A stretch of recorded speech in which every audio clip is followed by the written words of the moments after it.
Good morning and welcome to episode 3 of the 1988 Honda CR500 build. In the first 2 episodes, I introduced the bike, tore it all the way down to the frame, and fully disassembled the engine, inspecting components along the way. Since then, I've been sourcing some necessary parts, and there is obviously lots to be done. There was a comment on episode 1 that made me laugh, as apparently 116 of you guys want to see me with a mustache or a mullet while I build this bike. And while I can tell you with a pretty high level of confidence that the mustache is not happening, my hair is getting a little unruly. So what the hell? Bam! Is this what you guys wanted to see? Is this what you wanted? Mullet acquired. I'll be honest, every other mullet I've ever had I've done as a complete joke, and I've had a friend hack it off with scissors. Bruh. But this one I think actually looks really good. Shout out Michael at Sellsword Barbershop. Mullets are kind of in style right now, so we'll be rocking this thing for quite a while. But that said, enough focus on my hair for today's episode. We've got lots to do, so let's tackle this CR500. To start things off today, I want to remove this original frame badge that comes riveted onto the steering stem. I want to be as careful and attentive as possible not to damage this during removal. Let's see how it goes.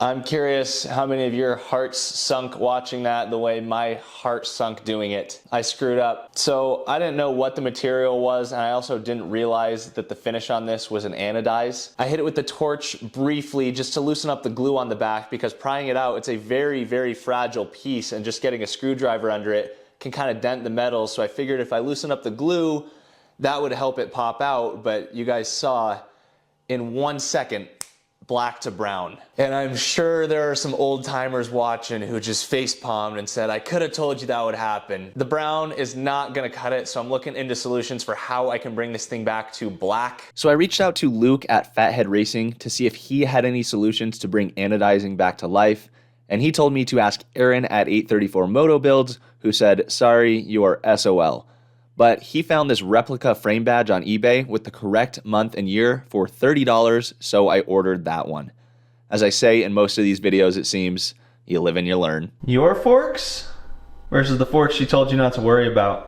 For this build, we will be going from 42mm right side up 1988 forks to 47mm upside down 2006 CRF450 forks. Since last episode, I actually found an even better deal on forks. These were only $200 in pretty darn good shape. Old triple clamps are going bye-bye and being replaced with these new ones from MX Locker. These were $60, which is also a great deal. And it's all going to work thanks to these custom-sized steering bearings from All Balls, at least I think. Now, my order of operations may have ended up being off just a little bit here, but first I removed the old steering races from the frame, and I will show you the comparison with the new races later in the video.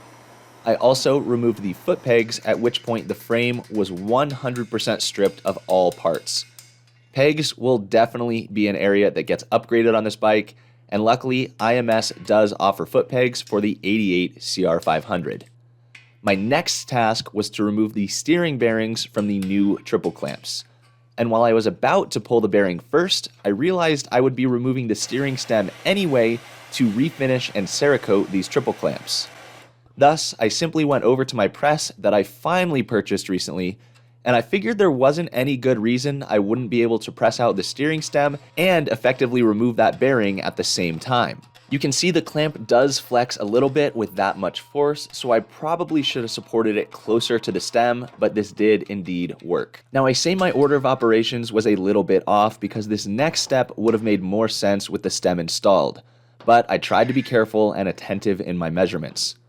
I aligned the old triple clamp to see where the steering angle actually stops. You can see the clamps go right about to a perfect 45-degree angle when they hit the stop. I aligned the new bottom clamp appropriately to see what would need to be done to update the steering stops. There are, of course, options here, but I decided I would rather modify the $60 triple clamps than the original CR500 frame.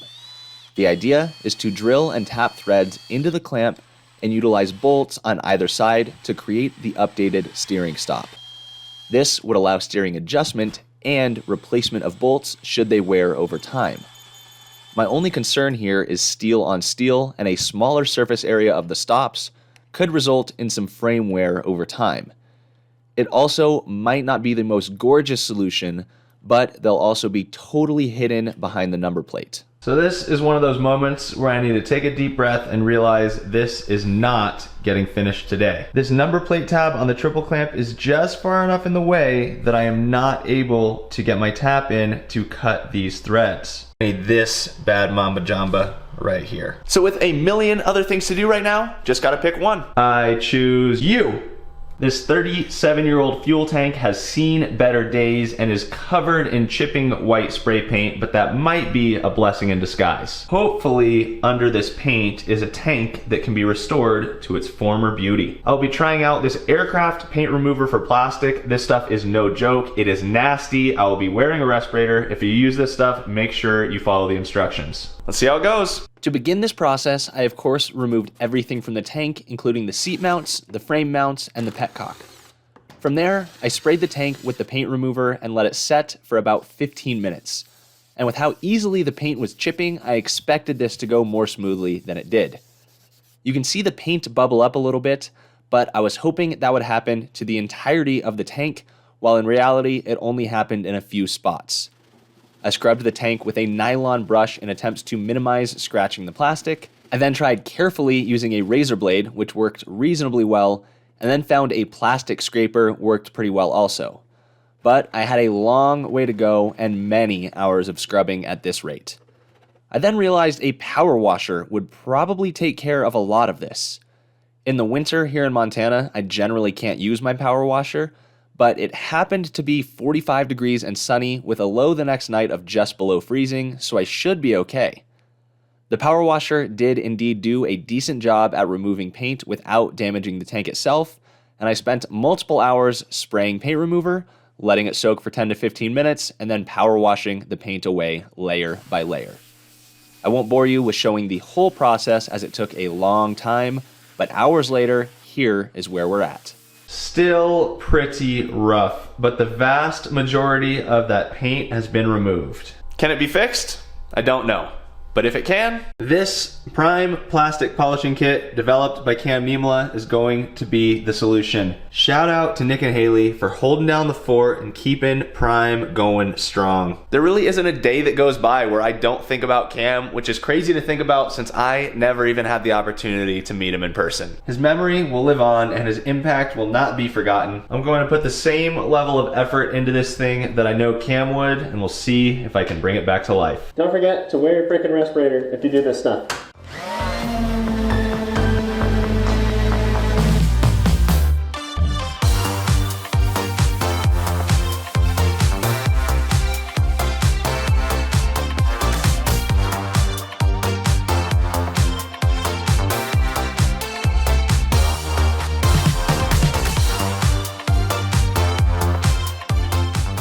I have been sanding for a little over an hour and a half. This is what I look like.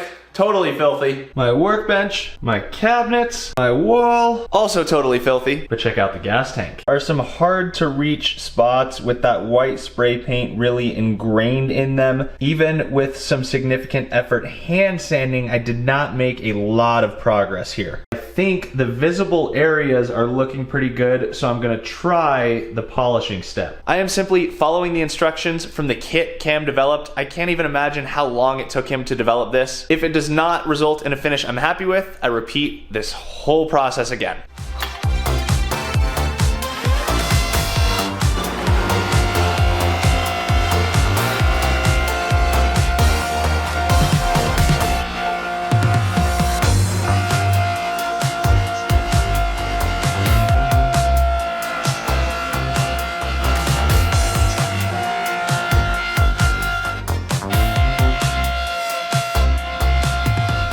So So this is where I'm at right now, which is some immense progress from earlier, but I am not totally satisfied. I showed Monty the progress on the tank, and while the day one progress is quite impressive, if I do say so myself, it's not quite perfect. And I told Monty I'm stoked on the progress, but I think I'm gonna spend some more time on it, and he said, when's the next time you're gonna build a CR500? And that statement really hit me. I need to enjoy the process and build this bike to the absolute best of my ability. And at this moment, with all of the tight areas on the tank I wasn't able to get to with my 5-inch orbital sander, I don't feel I have the tools to do so. So once again, I ordered a new tool to finish the task. It is now 4 days later, which means if you watched my latest video, you already knew about my mullet, and you already know about my brand new Yamaha 450. More surprise, the Panthera engine is here. But as crazy as this is to say, that is not the focus right now. My little air sander has arrived with 1, 2, and 3-inch options, along with my super long tap so we can get back to these triple clamps as well. I applied a bit of cutting fluid to the triple clamp, and sure enough, my long tap would fit the way I hoped. I carefully cut those threads, going in and back out a little bit at a time. From there, I began playing with different bolts, spacing, and alignments, testing the steering angle of the triple clamp to the frame. In this clip, I am using a washer behind the bolt, but landed on using just the bolt as an appropriate steering angle. So I don't mind this. We've got a reasonable amount of threads installed to about right there. It threaded in nice and tight. I did just barely tap all the way through the clamp, which was kind of necessary to cut enough threads there in the aluminum. The angle is not perfect, but it's very, very close, so I'll try and do slightly better with the second one. Once again, I made a mess, but what else is new? Here is the current status of that triple clamp. You can see both stops are installed. They are not perfectly symmetrical. The second one here, I had to cut into that clamp with the Dremel ever so slightly to get that thing to seat where I needed it to, or the steering angle was too narrow. With some permanent thread locker, and if I actually Cerakote over these bolts while installed, I think they're gonna work quite well. I am having some second thoughts on why I decided to go this route rather than modifying the frame. My initial thought was just keeping this 88 CR500 frame original, but I'm doing a resto mod build. The bike's not gonna be original. Like I said earlier, these will be pretty much completely hidden and are purely functional. I am open to your thoughts because this decision does need to be made before I get the frame powder coated. Here is where I'm at with those stops. On the left here, it's just a nice solid surface that covers pretty much the exact spot that the OEM triple clamps did. Stops at a nice 45. The first one also works. It just hits at a slightly sharper angle on the bolt to where it's gonna cause more wear on the frame right here over time, but again, nice 45-degree angle. The alignment is solid. So yeah, let me know if you approve of this solution before I go through the process of getting the frame powder coated and then prepping and Cerakoting these triple clamps. So now we can switch gears back to the fuel tank. My little $35 air sander from Amazon did what I needed it to, allowing me to get into the tighter spaces of the fuel tank that the large 5-inch orbital sander would not allow. I repeated my entire process from before, beginning with 320 grit dry sanding, moving on to 320 grit wet sanding, and then wet sanding with 400, 600, 800, 1000, 1200, 1500, and finally 2000 grit sandpaper. I cut the original pieces of sandpaper from my 5-inch orbital sander into small 1-inch circles to be used on the mini air sander. After another couple hours of working, there were still a few tight areas I could not quite get that I will show you in a minute, but I was satisfied at this point that I'd given it my best effort, and I moved on to the polishing steps once again.